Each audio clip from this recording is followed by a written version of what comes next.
कोण कुठल्या केसमध्ये काय मार्ग काढेल आणि काय करेल हे लवकर सांगता येत नाही. तर एका पतीनं तर काय केलं होतं की त्याला जो पत्नीपासून त्रास होत होता, ज्यावेळेस केसेस नव्हत्या, ज्यावेळेस केसेस होण्याची शक्यता होती, त्यावेळेसच लिहिलं होतं की पत्नीपासून मला एवढा छळ होत आहे की मला आता आत्महत्येस आपण परवानगी द्यावी. आता आत्महत्येस परवानगी द्यावी याच्यानंतर त्याला आत्महत्येला पासून प्रवृत्त करण्यासाठी, म्हणजे आत्महत्या करू नये याच्यापासून प्रवृत्त करण्यासाठी शासन दरबारी प्रयत्न केले गेले. आणि हा त्याचा अर्ज त्याच्या केसेसमध्ये फायदेशीर पडला त्याला, की त्याच्यावर त्याच्या पत्नीने क्रूरता केली होती.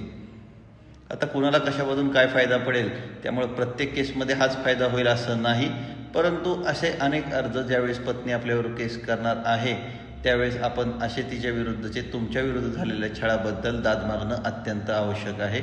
शांत बसून राहणं हे न्यायालयात अन्यायाला